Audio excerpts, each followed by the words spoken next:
A very good morning. Welcome back to today's class on methods of human resource valuation. We have seen what is meant by human resource accounting. In yesterday's class, we discussed regarding the advantages and disadvantages of human resource accounting. So, in today's class, let us discuss the methods of human resource valuation. We basically have two methods here. One particular method is monetary and non-monetary methods, and the second method is the cost-based methods. So these two methods we have in this particular unit in our syllabus. So let's start off with the first method, that's monetary and non-monetary methods. So when we look at the monetary methods, here again, what are these particular monetary methods? These methods are based on cost or economic value of human resources. Under these methods, human resources of an organization are translated into a common denominator, that is money on which organizational decisions are taken. So based on the cost that the organization incurs, based on that organization takes a decision. Okay, so monetary methods we have five types. One is historical cost method, second one replacement cost method, third one opportunity cost method, four asset multiplier method, and the fifth one economic value method. So let us see each one of these particular methods. So coming to the first one, that is historical cost method. This method is developed by Rensis Likert. So Rensis Likert or Likert, however you spell it, Rensis Likert happens to devise this method called as historical cost method. Now, what is historical cost method? Under this method, all actual costs incurred on recruitment, training, and others are capitalized. Then the capitalized cost is amortized, or amortized in the sense here, written off over a period an employee serves in an organization. In this case, the organization, in case if the employee leaves the organization before his expected service period, the remaining amount is written off completely in that particular year of his or her living an organization. The advantage of this method is that the value of human asset can be shown on conventional balance sheet and profit and loss account. However, there is a drawback. The drawback is that human resource is equated result in undervaluation. So let me come back to explain you what is meant by historical cost method. All of us know that an organization makes an investment when it hires an employee. The investment that goes in hiring an employee is on the recruitment, is on the selection, is on the training and development. These three areas are the primary areas of uh, you know uh, investments that an organization makes. Salary is also computed. So initially, during this particular month of training, he'll be paid stipend, and once he has been made a permanent employee in the organization post his probation period or post his training, now that from that particular day he'll be paid his salary. Now, leaving our salary and other cost factors aside, so the basic underlying fact is, in order to hire an employee, organization has to make certain investments. The major investments here come in the cost of recruitment and cost of selection, and similarly the cost of training and development. In order to train an employee, every organization invests a lot of money, right? As I told you, say for example, in case of 1 week training, now that particular trainer may charge anything between 1 lakh to 5 lakh rupees. So there are lakhs of rupees that are going on to this particular training. Okay, and say the to and fro charges. Say in case of State Bank of India, now we have training colleges in Pune, we have training colleges in Indore. So once you are selected from Kakinada to Indore or from Kakinada to Pune, any of this particular basis, organization is going to take you there, right? Organization is going to provide you the traveling charges on organization traveling charges. They are going to book tickets for you, and your accommodation in this particular training charges, and the food that is being provided, lodging, all of them incur expenses. Now, who is bearing all these particular expenses? Your organization bears all these expenses.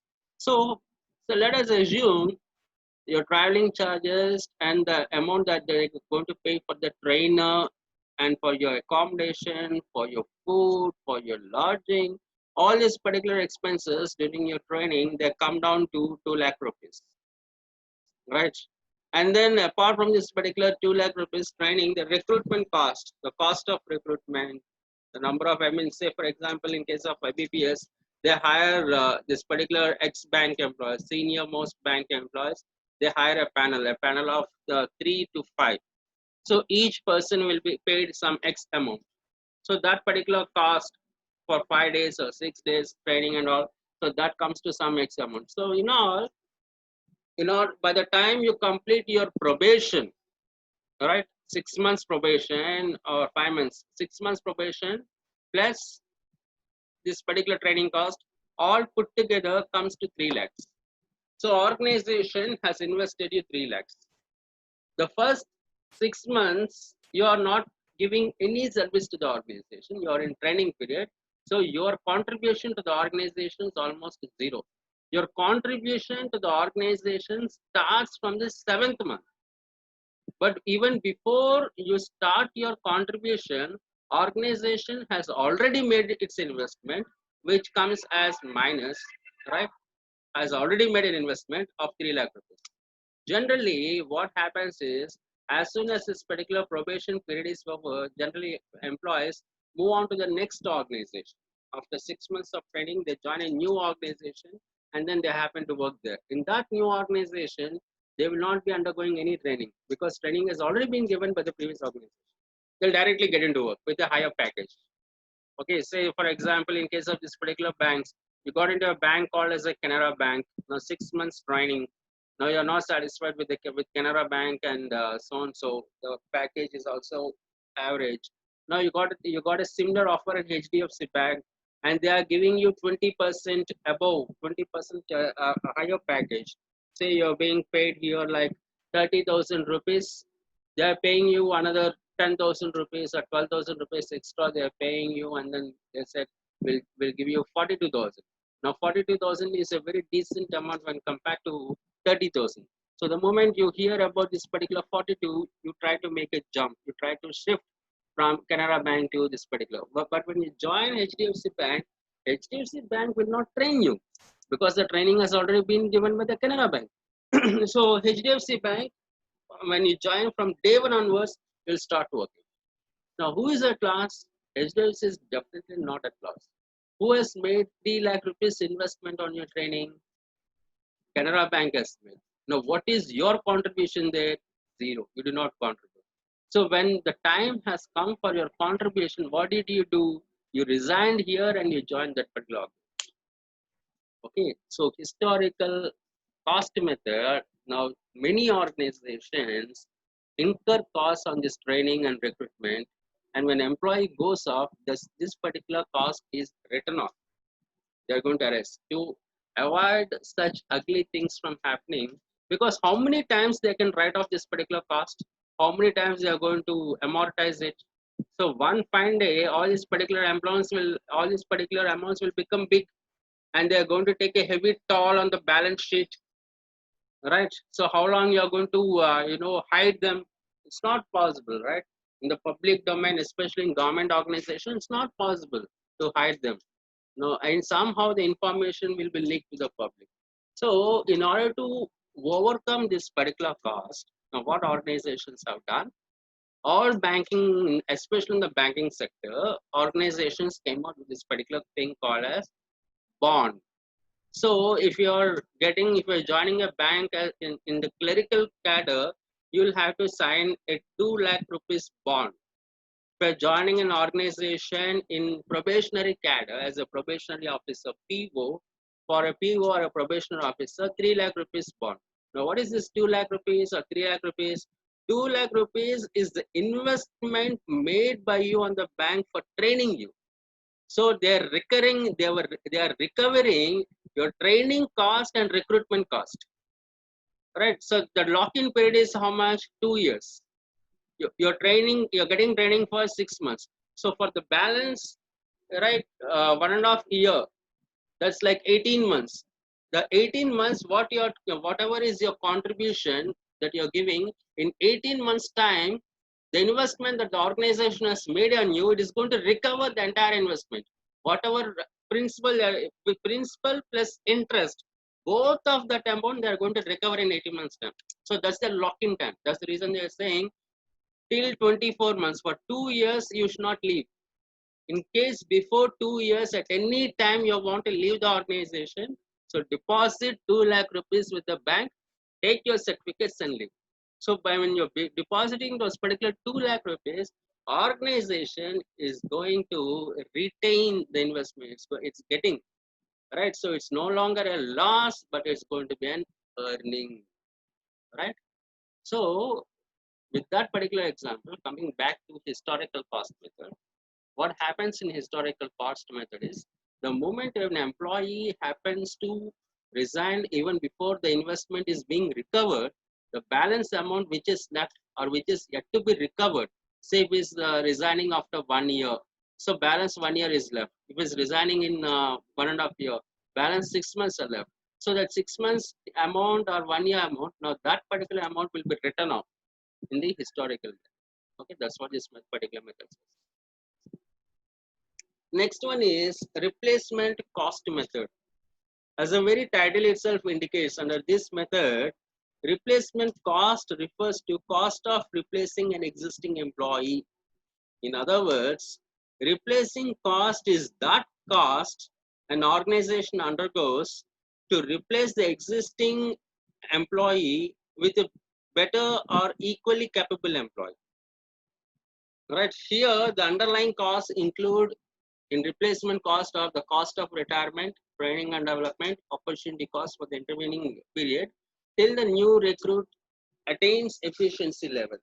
Okay, in this way, this method helps the organization or the management in the process of human resource planning for the organization. So coming back to replacement method, right? Generally, when an employee wants to resign in an organized sector, he has to serve his notice, right? The notice period will be like 2 months minimum, maximum is like 3 months, right? And in very crucial roles, say if those particular roles are very important, like in case of a CEO, right? In those particular designations, CEO designation or general manager designation, those particular designations, now this particular notice period might be 6 months notice or 4 months to 6 months notice period will be there because of more responsibilities, things like that. Because overnight they can't be appointing a new CEO, right? It takes time to hire, it takes time to replace. So the replacement will take time. So that's what we are talking about here. Now here the replacement cost is not identifying any somehow within, say if it is a 2 month notice period or 3 months notice period. In senior designations, if it is 6 months notice period, whatever is the notice period, you have to find an employee. You will definitely find an employee also. So that's no big deal. You'll definitely find an employee. But there's a cost attached to the replacement. Replacement is not the issue. The issue is not replacing it with an employee. You'll definitely find an employee, you'll replace him. That's not the issue. The issue is the cost that is attached to that replacement. Right?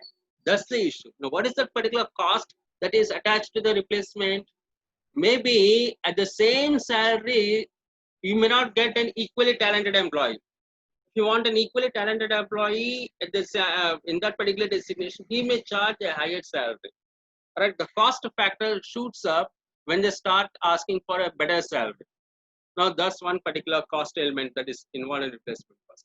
Second thing, so finally you said, okay, previously we were giving in that particular designation, we were giving for the 38,000 rupees. Since you're demanding 4,000 rupees extra, okay, they hired him because they felt he is equally better, or if not, a more talented than the previous employee. So 4,000 extra rupees they accepted, and then they hired 42,000. They fixed the salary, they hired. So this 4,000 rupees per month is the extra cost. If you take it in a year, because anyway, when the increment comes, this 38 will become 42. Right? This 38 is supposed to become 42 when in 21-22. But we are making this 38 42 because of the demand made by the employee. We are making it in the current financial year itself. So what is the extra amount? 12,000, I mean 12 months into 4,000, right? 48,000 is the replacement cost. Point number one. All right, 48,000, that's the replacement cost that we are undergoing. Second aspect in the replacement cost, the second aspect is now in order to give the same level of output, it takes time because this fellow should have come from a different industry or this fellow should have come from the competitor. Even if he belongs to the same industry also, organizational practices differ from organization to organization. Organizational culture, organizational philosophy, they differ, right? The way a work is being carried out, the way a task is being carried out differs from one company to another company, and in order to get adjusted to the mode of being work, right, it's nobody is questioning the capability, nobody is questioning his skill or talent. The problem is in getting adjusted, in getting accustomed to the business practices, in getting accustomed to the organizational culture, in getting accustomed to the protocol prevailing in that particular organization. Now that takes time. So for if it's a quick learner, it will take 3 months time or 4 months time, right? At the max, like 6 months. But if it's an average, yeah, average person, it will take 8 months time. If it's a slow learner, it will be taking how much? 1 year time. So whether it's 6 months, 8 months, or 1 year, right? For those particular 6 months, he will not be giving the same output, right? Whatever the previous employee was giving, the same output will not come. The same output will start coming from the 7th month onwards. In this particular 6 months, his output does not match his expectation. What happened? We have incurred an replacement cost of 48,000 rupees, but he will not be giving that particular output from the 1st month onwards. That output will start coming from the 7th month. So here you have got, since the output is not there, that again is a cost, right? Had you given the same output, okay, the people should have thought, now it is worth 48,000 rupees. If extra, if we are investing, if that is the cost that we are undergoing, it is worth it. But that doesn't happen that way. At the same time, you can't ignore him also, because from the 7th month, whatever output he is giving, that might be better than the previous employee. All right. That might be better than the previous employee. He might give extraordinary results from the 7th month. But we need to wait now till he reaches the threshold level, till he reaches to that particular point. We need to have the patience, right? So there again, we incur this particular cost. So that's the replacement cost here. Okay, understand, when we're talking about historical cost method, in the historical cost method, employee leaves even before his lock-in period is over. The balance amount is a loss. Now that we are going to write it off. That's historical cost method. The replacement cost method, we are replacing an existing employee with a new employee. When you're replacing an existing employee with a new employee because employee is retiring or employee is resigning because of any of these two reasons. So when you're replacing him, he may charge a higher salary. There's one particular cost element that is involved. Second aspect, in order to reach to the optimum level, or in order to give the same level of output like the previous employee, it takes time. There's some lock-in time to that. Now that again is a cost element. Next one is opportunity cost. Okay, the next method is the opportunity cost. Now this method is used to value employees possessing certain skills, and thus it is generally, these particular skills are generally rare in employees. Managers willing to acquire such scarce employee offer bid prices. One who finally acquires the scarce employee puts the bid price as his investment in such employees. The bid price is arrived at calculating the actual or expected rate for capitalization of the supposed earnings to be earned by such employee. Obviously, if an employee can be hired easily, there will be no opportunity cost for him. The main drawback of this method is the absence of a well-justified criteria to decide the amount of bid. Okay, so that's the opportunity cost. So where does opportunity cost arise? For a particular designation, when a person has resigned or when a person has retired, we got a vacancy. that particular vacancy needs to be filled in that particular designation. For that particular designation, we found few employees, right? In all, like in all, like 30 or 40 people happen to apply. We have filtered it down from the. We got around 400 applications. We boiled it down to 40 people, and this particular 40 people interviews they cleared and all. Now among this 40, we'll have to choose. Again, we are going to have a new set of interviews, conduct in your group discussions and other things. Finally, it boiled down to 3 employees. These three got equal marks. Overall, when we put a tally, they got equal.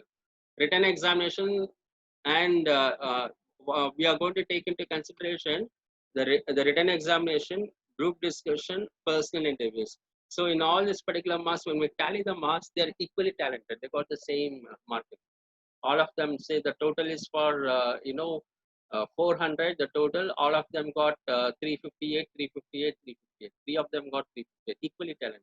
Now, how do you decide? So the decision is one particular employee is a senior employee, one particular employee has got less age, junior employee. In terms of age, one has got less. In terms of age, the other one has got more. So obviously, senior employee, because of his experience, he demands more salary. So he's expecting more. Right now, this particular the third person has got. I mean, he's not very particular. So we eliminate the third person because he's not demanding at the same time. He's not very vocal, and I mean written skills and all is good, but when it comes to verbal and vocal skills, we do not find the confidence levels in him. So he has been eliminated. Now it boils down to two people whom to select: a person with less experience, a younger employee, or a senior employee. Senior employee is charging more. Younger employee is also demanding, but we are able to convince him. We told him, like, this particular financial year will not be able to give you that particular 42,000 you're giving. We'll give you 38,000 rupees only. After 8 months, anyway, after 8 months or 10 months, we'll be getting, this performance appraisal. Next year in increment, we will give you 4,000 hike in your increment. So you're expected 42 from 10 months now, you can start earning 42,000 rupees. So we made a deal with him. Now coming to this particular senior employee, now that fellow is saying, I want this particular 42 from this particular month itself, from the day I joined the organization. Only when you are going to give, then we are going to give. So when we see both of them having equally talent and everything, then the opportunity cost is when we take this particular employee, right, and senior employee, when we don't take, we take this particular, person who is having less experience but better qualified, and who happen to accept to our designation, to our rules and regulations. Now that's the opportunity cost that we're talking about. Okay, but here the question is, this particular, why all this particular so much of importance is given, or so much of brain hammering, or so much of thought process into this? Because that's a key role, and we need people with certain gifted talent. Only a person who is gifted with certain talent or certain skills, they only can perform well in that particular designation. Average skilled, averagely talented person cannot perform or cannot produce the results in that particular designation. So whomever we are going to hire in that particular designation, that particular person should have a certain extra set of skills. That's the reason this guy whom we are taking, right? It can be a matter of 4,000 rupees 30 or 42. Irrespective of that, this guy whom we are taking is paid better than the remaining employees. In the same designation, remaining employees are being paid only 32,000. So there itself, we have a difference in the base pay. Here 32, here we are saying it is like 38, 6,000 rupees gap. And say if you are going to take a senior employee, that's like 42. That becomes like 10,000 rupees gap. So when we take this particular employees, pay better, more salary, and then take them because of their special skills, special talent. Now that extra amount, right, the 10,000 rupees, or else this particular 8,000 rupees which you are paying, the extra amount. Now that particular extra amount is the opportunity cost. That particular extra amount is the opportunity cost. Because normal employees, average skilled, average talented employees, how much we are paying them? We are paying them 32,000 only. Because this particular employee has got a special talent, he has got a special skill, we are paying the base pay itself, we happen to keep it at 38, 6,000 rupees extra. That 6,000 rupees extra which we fix, no, now that's the opportunity cost. Because anyway, obviously, 42,000 we are not going to accept, that employee will not be selected. Organization will definitely select an employee with younger person, because younger person will be more flexible, and he will be more innovative and creative than a senior employee. So obviously younger person will be taken. So here 38 and 32, that 6,000 rupees extra which we are giving him is the opportunity cost. Okay, that's what it means here. Next one, fourth method, monetary method, is asset multiplier method. Now, this method is based on the assumption that there is no direct relationship between the cost incurred on an employee and his value for the organization.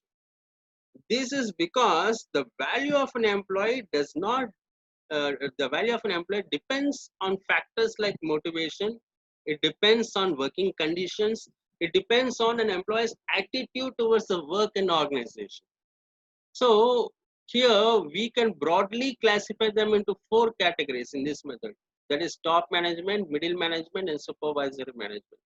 And what we are going to do is the service bill, the salary bill of each category is multiplied with the appropriate multiplier to ascertain the total value of each category for the organization at given time. Okay, as per this principle, the value of human assets should match the value of the goodwill. Inconsistency in the value of human assets in comparison to goodwill is indicative of inaccuracy in multiplier that should be adjusted thoroughly. So asset multiplier method says that we categorize our entire organization into two categories: top management, middle management, and low management. And we happen to see what is their contribution to the organization. Lower management, how important is that? How much are they contributing to the organization? Middle management, how much they are contributing? Similarly, senior management, how much they are contributing to the organization, right? How do we calculate what is their particular contribution? Based on the salary. Lower management, how much salary we are paying them? Middle management, when we take like that, we take a common quality among all these different layers of the organization, different management layers.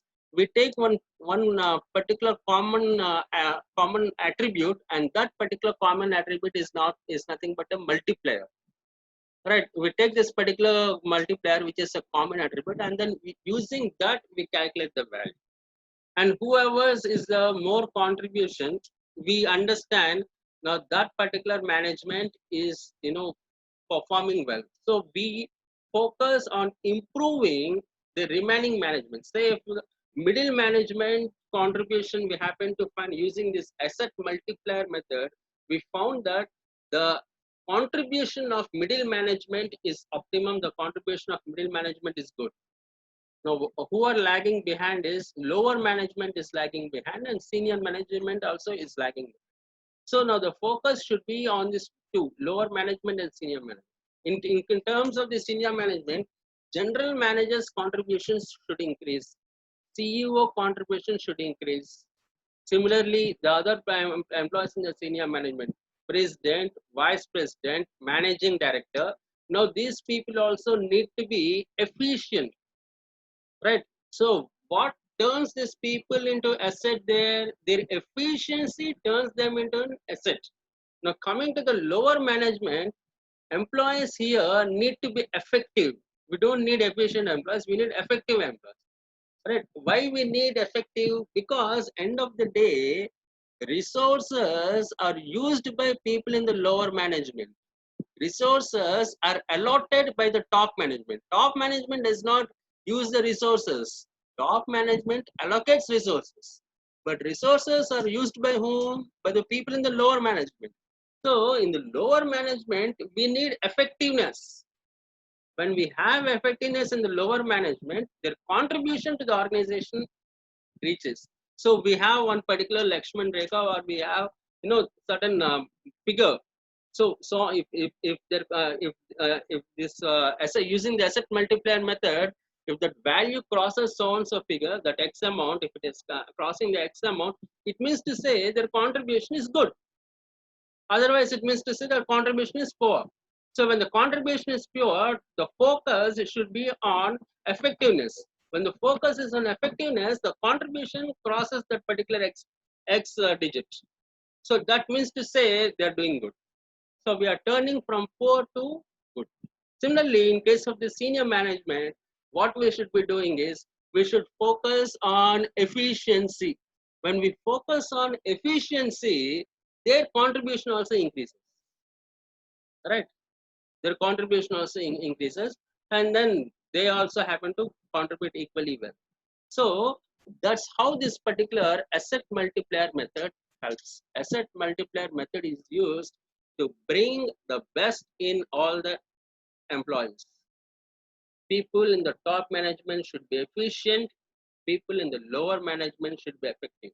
People in the middle management should be both effective as well as efficient. So transformation, middle management, we are giving them an opportunity to transform from being effective to efficient. That's the transformation phase, from effectiveness to efficiency. The moment they have that efficiency, they become efficient, we move them from middle management to the top management. Okay, so that's this asset multiplier method. The last one, the fifth one, is economic value method. Under this method, the human asset is valued on the basis of the contribution they make to the organization.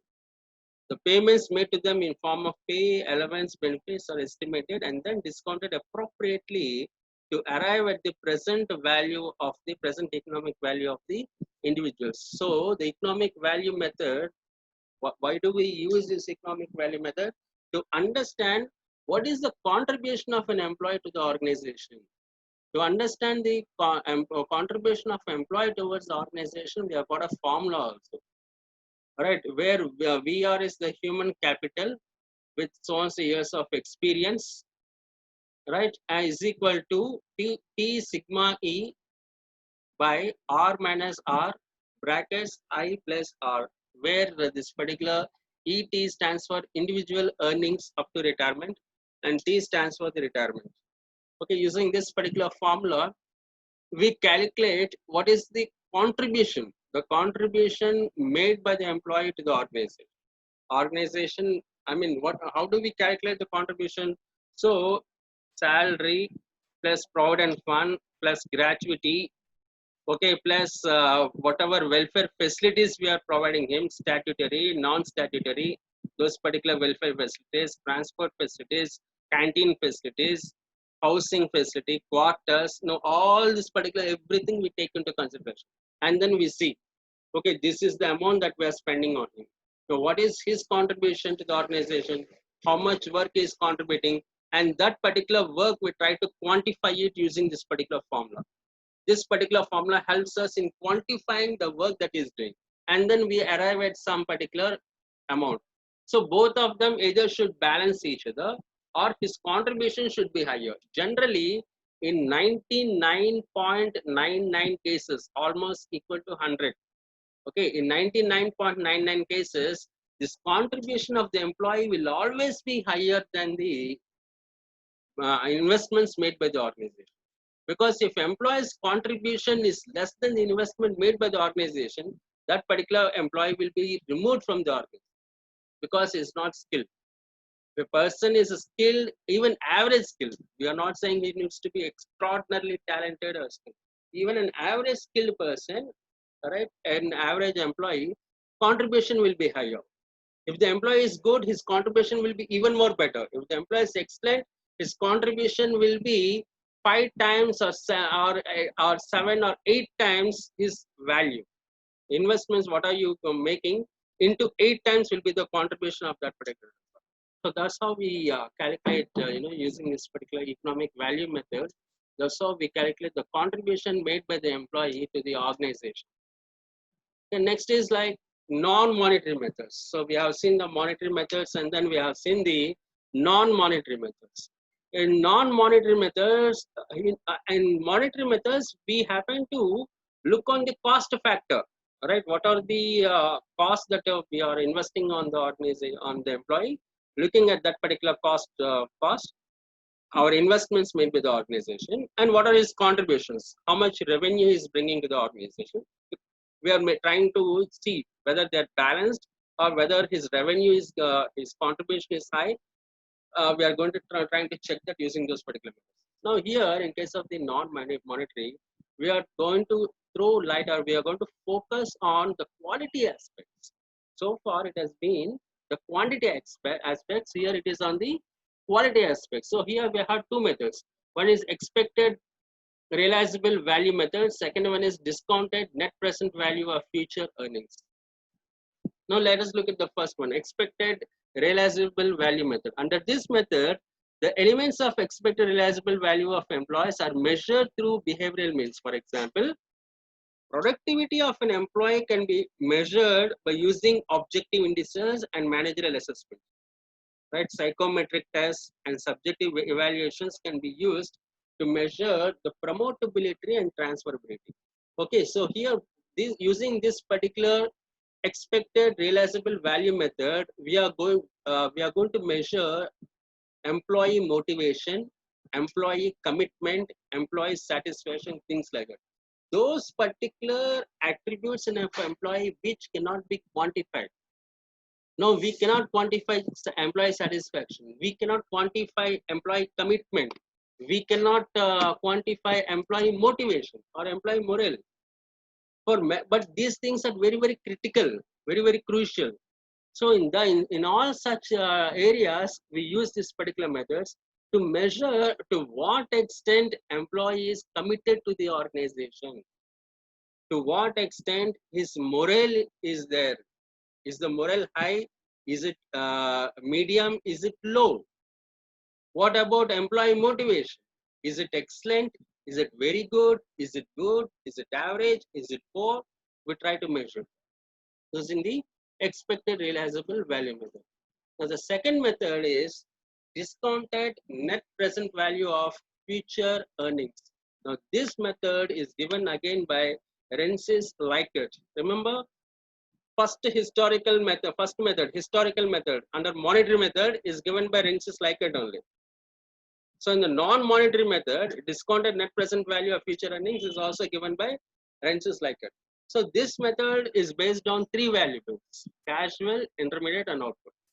According to Likert, the effectiveness of human capital or resources can be measured by using these three variables, that is casual, intermediate, and output. Casual variables are such as leadership style and behavioral effects, whereas intermediate variables are morale, motivation, commitment to work, and so on and so forth.